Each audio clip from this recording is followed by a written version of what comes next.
안녕하세요. 박지연입니다. 저는 더불어민주당 여성위원회 부위원장으로 요즘 유세 현장을 다니며 이재명 후보 지지를 호소하고 있습니다. 엄지를 척 들어올리며 지나가시는 분도 있고 수고한다며 응원과 격려의 말씀을 해주시는 분들도 많습니다. 날씨는 춥지만 많은 시민분들의 응원 덕에 춥게만 느껴지지는 않습니다. 최근 야당 후보의 유세 현장에서 끔찍한 일들이 벌어지고 있습니다. 1인 시위를 하는 여성에게 국민의힘 지지자들이 달려들어 폭행을 가했습니다. 피켓을 빼앗아 내동댕이 치고 바닥에 넘어뜨리고 등을 발로 밟기까지 했습니다.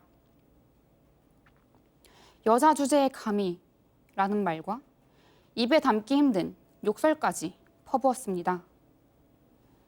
가해 남성들은 피해자의 아버지뻘 정도 돼 보였습니다. 어떻게 21세기 민주국가 대한민국에서 이런 일이 벌어질 수 있는 걸까요? 한 외신 기자는 이 장면에 대해 한국 대선에서 여성 혐오가 부각되고 있다고 꼬집었습니다. 지금까지 어떤 정치인도 표를 얻기 위해 여성을 공공의 적으로 만든 적은 없습니다. 그런데 어떤 후보는 대놓고 여성 혐오를 부추기고 있습니다. 민주국가의 시민이며 공동체의 구성원이고 우리의 가족이며 이웃인 여성을 말이죠. 하지만 대한민국의 역대 정부는 성평등을 꾸준히 추진하며 민주주의를 발전시켜 왔습니다. 김영삼 전 대통령은 여성발전기본법을 추진하고 여성장관 3명을 임명했습니다. 김대중 전 대통령은 여성부를 신설하고 정부 내 각종 위원회에 여성 참여를 확대했습니다. 노무현 전 대통령은 호주제 폐지를 공약으로 내걸었고 실천했습니다. 여성과 사회적 약자에 대한 권리 보장은 민주국가, 대한민국의 국격을 높이는 방향으로 추진되어 왔던 것입니다. 그럼에도 불구하고 어떤 후보는 사회에서 벌어지는 문제를 여성의 탓으로 돌리며 여성가족부를 폐지하겠다고 합니다. 어느 한쪽을 혐오하게 해서 자기 편으로 끌어들이는 아주 나쁜 정치입니다. 최소 한 나라의 대통령을 하신다는 분이 어떻게 여성을 제물로 삼는 이런 선거운동을 하시는지 이 시대를 살아가는 대한민국 국민의 한 사람으로서 참 안타깝습니다. 반면 이재명 후보는 이렇게 말합니다. 정치는 갈등을 조정하고 공동체를 통합하는 역할을 해야 합니다. 다소 시간이 걸리더라도 분열을 해소하고 상처를 치유하는 역할을 하고 싶습니다. 그 방법을 찾고 싶습니다. 라고요. 청년 여성들도 우리 사회의 정당한 구성원이고 삶이 좀 더 나아지도록 노력하겠다는 것입니다. 이재명 후보는 여성으로서 살면서 겪는 어려움을 다 알기에는 부족하다고 스스로 인정합니다. 본인에게 가부장제의 찌꺼기가 남아있음을 반성합니다. 하지만 경청하고 끊임없이 고민하겠다고 진심으로 말합니다. 우리의 목소리를 열린 자세로 진지하게 들을 줄 아는 후보가 이재명입니다. 그래서 저는 이재명 후보를 지지합니다. 2020년 대한민국을 분노로 들끓게 한 N번방 사건 기억하십니까? 아동과 청소년, 여성을 협박해서 성착취 영상물을 찍게 하고 이를 유포한 디지털 성범죄 사건입니다. 피해자가 아동 청소년이 대다수였다는 점에서 큰 충격을 주었습니다. 이 사건의 주범들은 징역 42년, 34년 등 중형을 선고받았습니다. 그만큼 심각한 범죄였습니다. 저는 그동안 추적단 불꽃의 불이라는 익명으로 활동해왔습니다. 추적단 불꽃은 최초로 텔레그램 N번방 사건을 밝히고 이것을 신고한 활동가이자 2명의 기자단입니다. 추적단 불꽃으로 활동했었던 2년 반 동안 온라인상 가해자들의 살해 협박, 성적인 협박에 수없이 놓였습니다. 그런 모습을 보며 얼굴과 이름을 드러내지 말아야겠다 생각했습니다. 내 가족을 위해서도, 나를 위해서도요. 그런데 저는 오늘 이렇게 얼굴을 다 드러냈습니다. 얼굴을 다 드러냈다는 게 무슨 말이냐면 제가 민주당에 들어온 지 이제 한 달이 조금 지났는데요.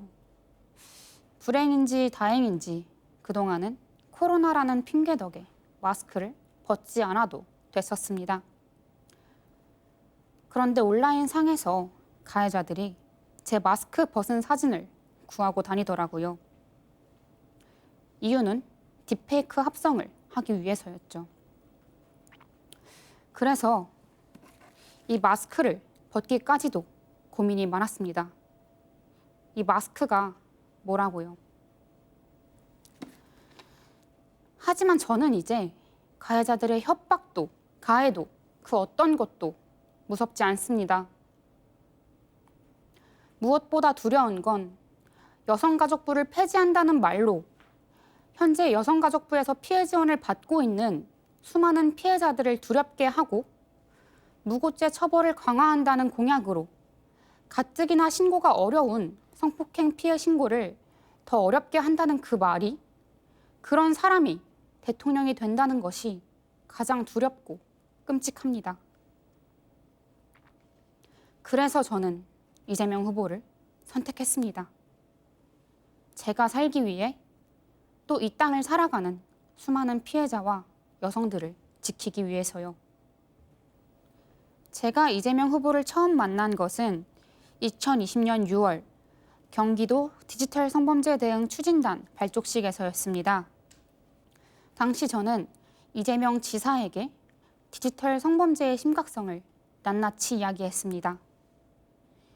이재명 지사는 이야기에 공감하며 같이 분노했습니다. 그리고 디지털 성범죄 근절에 대한 굳은 의지를 보였습니다. 그 후 반년 만에 경기도에 디지털 성범죄 피해자 원스톱 지원 센터가 만들어졌습니다. 전국광역시도에서 최초로 세워진 센터였습니다. 이 후보는 문제를 문제라고 인식하는 순간 빠른 결단력과 추진력으로 상황을 해결하는 사람이었습니다. 저는 그런 이재명 후보를 믿고 오늘 이 자리에 서게 됐습니다. 세상을 떠들썩하게 했던 텔레그램 성착취 사건. 주범들이 잡히고 법도 제정됐습니다. 당시엔 국민의힘 의원들도 함께해 주셨습니다. 이 정도면 많이 바뀌었겠지 생각하십니다. 하지만 아닙니다. 여전히 피해자분들의 일상은 회복되지 않았습니다. 인터넷에 조금만 검색을 해도 디지털 성범죄 영상을 찍는 데 사용되는 초소형 카메라, 즉 불법 촬영 기기를 파는 사이트가 많습니다. 안경, 볼펜뿐 아니라 모자나 물통으로 된 카메라, 담배 모양의 카메라도 있습니다.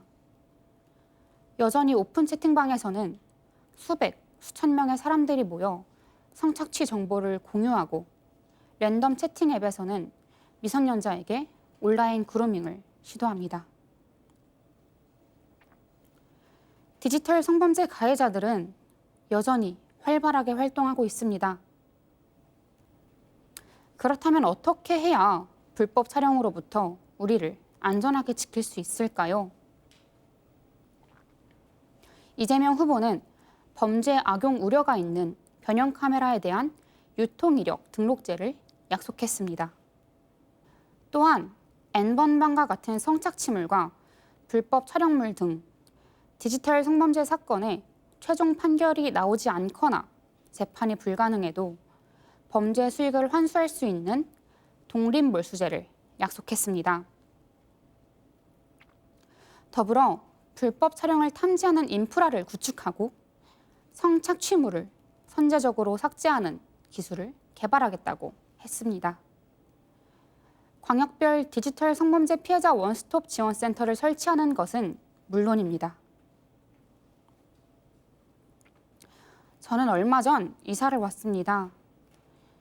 유세를 마치고 집에 돌아와 잠들기 직전 갑자기 번호키가 눌리는 소리가 들렸습니다. 저는 순식간에 불안에 휩싸였습니다.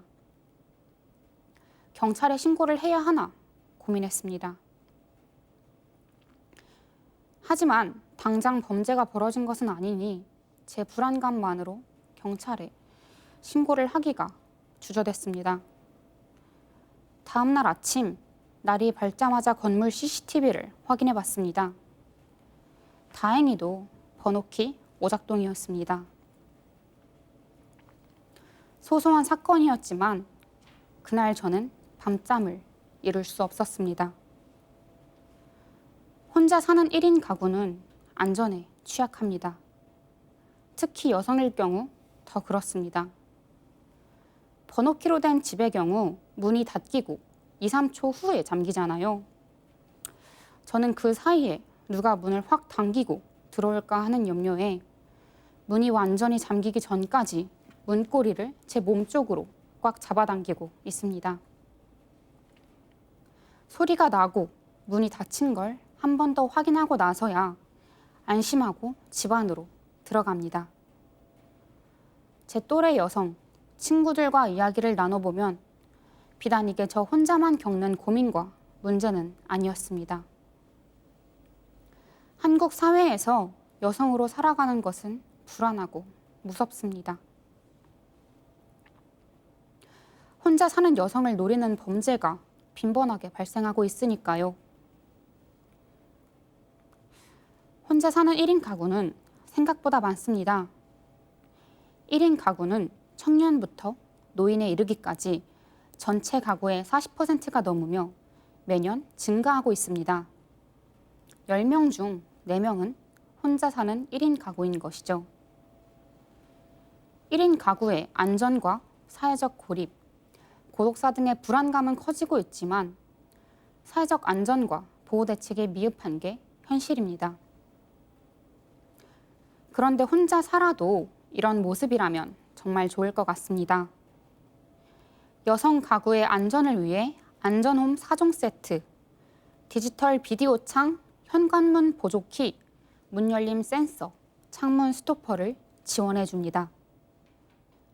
매달 3만 원의 활동비를 지원받으며 동아리 활동을 하고 혼자 밥 먹기 싫을 때면 공유 부엌에 찾아가 혼자 사는 사람들끼리 음식을 만들어 나누어 먹습니다. 원한다면 20만 원 정도로 임대료가 상대적으로 저렴한 쉐어하우스에서 1인 가구끼리 거주도 가능합니다. 어느 유럽의 이야기냐고요? 아닙니다. 경기도와 성남시에서 성과를 거둔 행복마을 관리소 모델입니다. 이를 확대해 1인 가구의 안전한 삶을 보장하자는 것이 이재명 후보의 공약입니다. 또한 독립, 동거, 비혼, 이혼, 미혼 출생 등 다양한 주택 수요를 감안해 주거 정책을 만들고요. 공유형 기본주택과 같이 1인 가구를 위한 공공주택 공급을 확대합니다. 여성 1인 가구의 주거안전시설 지원도 늘릴 것입니다. 또한 위급한 수술이나 장래 문제 시 가족이 아닌 사람도 보호자 역할을 할 수 있는 연대관계 등록제도 있습니다. 필요에 따라 연대하는 유연한 가구, 구성 형태의 돌봄 관계망을 설정하는 것이죠. 이는 다양한 가족 구성원을 인정하는 제도적 기반 구축의 첫걸음이 될 것입니다. 남녀의 임금 격차도 해결해야 할 중요한 문제입니다. 한국은 OECD 국가 중 성별에 따른 임금 격차가 제일 큰 나라입니다. 2021년의 경우 임금 격차는 32.5%입니다. 쉽게 말해 남성이 100만 원을 벌 때 여성은 70만 원도 안 되게 번다는 얘기입니다. 요양보호사, 보육교사, 장애인 활동지원사 등 여성들이 집중된 돌봄 노동의 경우엔 경력에 따른 급여 인상도 없습니다. 이재명 후보는 차별 없는 공정한 일터를 만들겠다. 남녀 모두 일하기 좋은 나라로 만들기 위해서 구조적 임금 차별부터 개선하겠다고 약속했습니다. 우선 공공 분야의 고용평등 임금 공시제를 도입하고 단계적으로 민간 분야에 확대해 갈 것입니다. 또한 돌봄 서비스 같이 특정 성별이 집중된 직군에 노동의 가치를 제대로 인정받도록 제도적 기반을 마련할 것입니다. 저는 올해로 27살입니다. 결혼을 꼭 해야 된다는 생각도 안 해야 된다는 생각도 없습니다. 다만 아이를 낳고 싶다는 생각은 합니다. 아이들을 너무 좋아하거든요. 하지만 이 사회에서 내가 과연 아이를 낳을 수 있을까 하는 생각을 종종 해봅니다. 나도 안전하지 않은 사회에서 내 아이를 안전하게 키울 자신이 없기 때문입니다. 안전이라 함은 폭력으로부터 보호받는 안전도 있지만 더불어 사는 사회를 만드는 사회적 안전망의 의미이기도 합니다. 그래서 이재명 후보는 약속했습니다. 부모가 함께 자녀를 돌보는 그런 사회로 나아가겠다고요.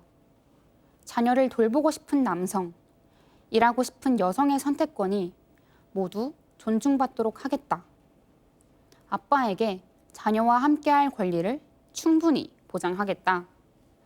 눈치 보지 않고 육아휴직을 쓸 수 있도록 부모에게 모두 자동으로 육아휴직이 신청되는 자동 육아휴직 등록제를 도입하겠다.